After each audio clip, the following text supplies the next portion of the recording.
Class 10th का वर्णिका का एक ही वीडियो में पूरा हम लोग देखते हैं आज। तो पहला चैप्टर आपका है दही वाली मगम्मा, जो कि इनके लेखक कौन है, श्रीनिवास जी। तो आगे हम लोग चलते हैं।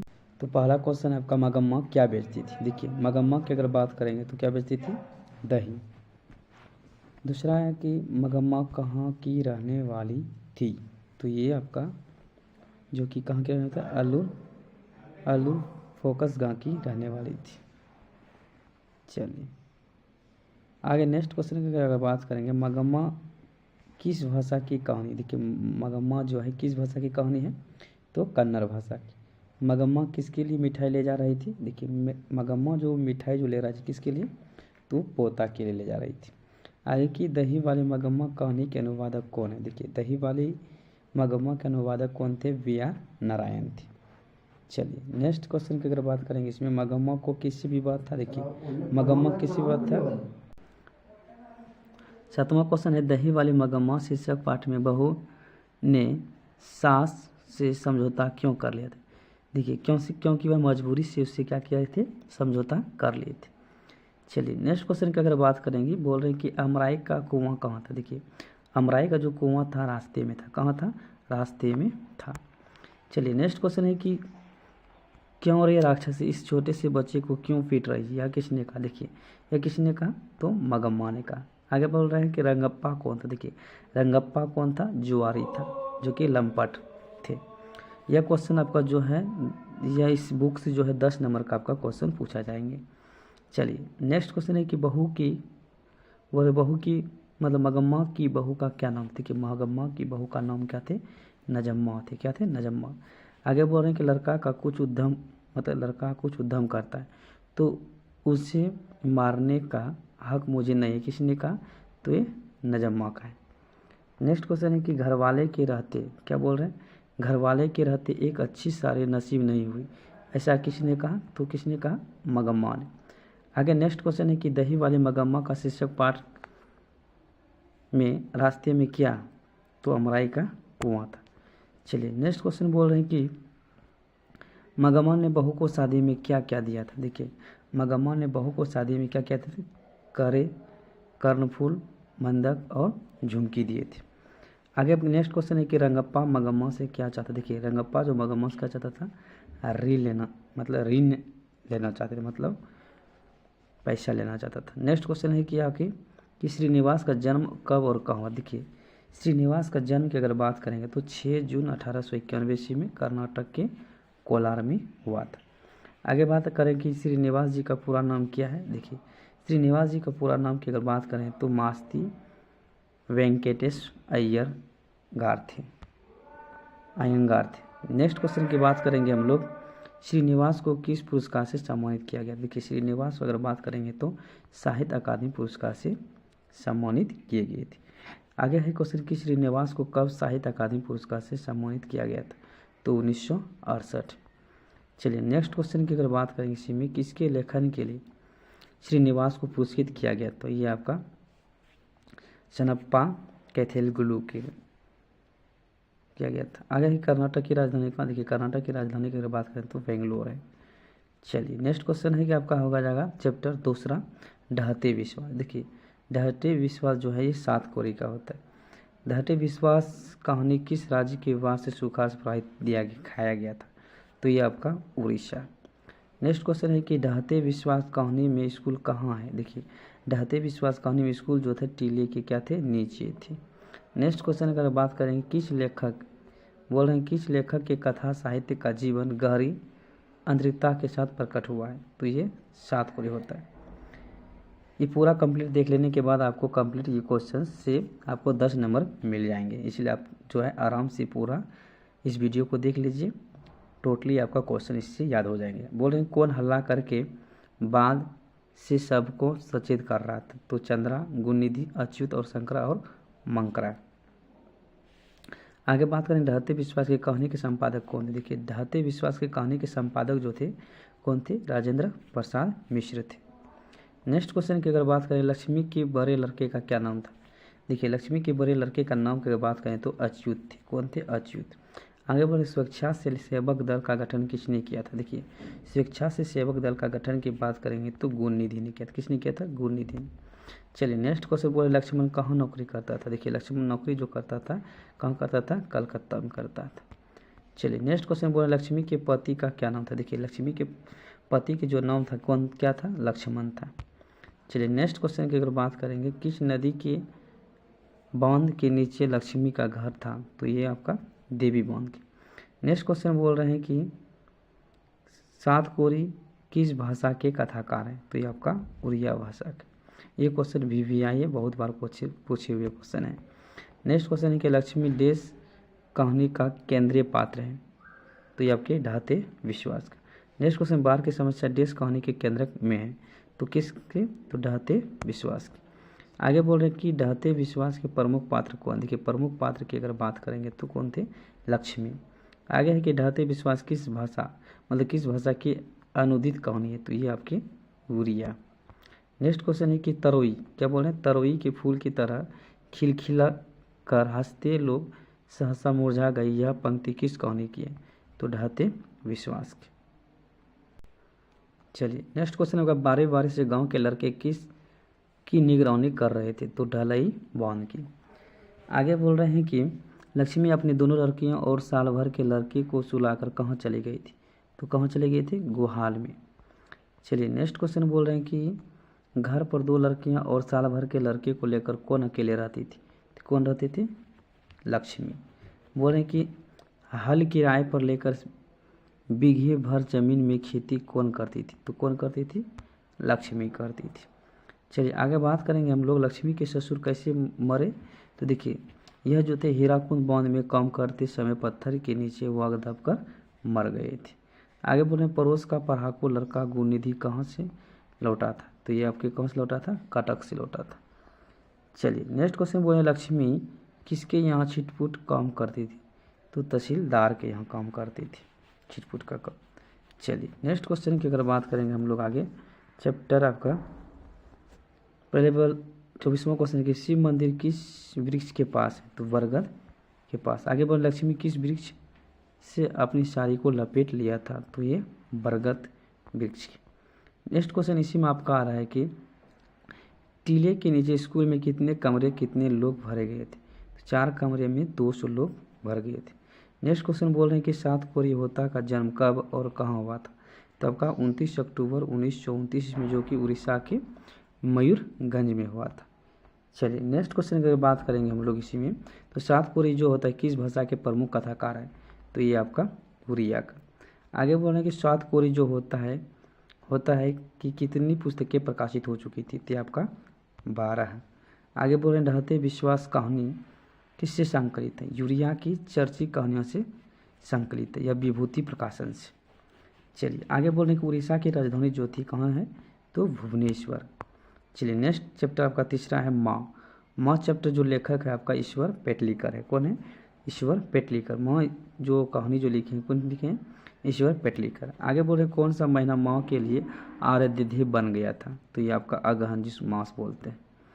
चलिए नेक्स्ट अगर बात करेंगे मंगू की जो प्रकृति माँ को क्या समझती थी, छुटकारा समझती थी। आगे बोल रहे हैं कि काला पानी किसका लोकप्रिय उपन्यास था, तो ईश्वर पेटलीकर की।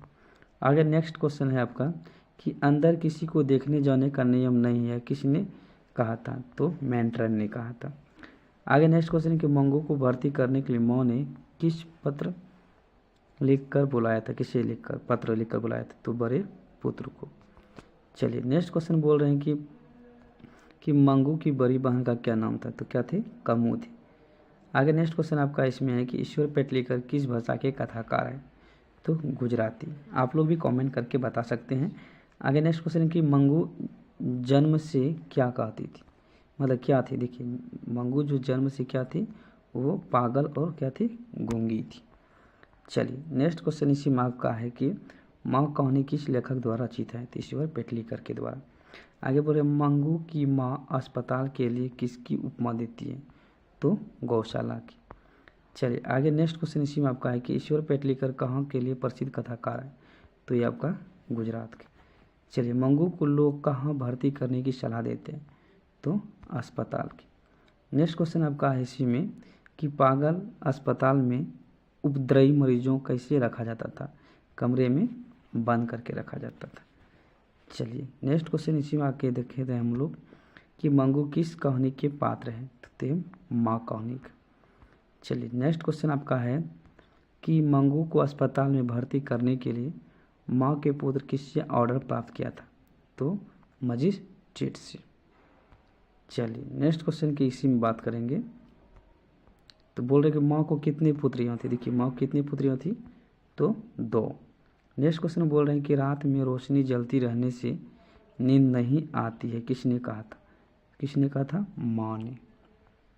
चलिए नेक्स्ट क्वेश्चन आपका इसी में है कि किसके पागलपन में सुधार देखकर लोगों की माँ को अस्पताल जाने की सलाह देते थे, कुसुम को।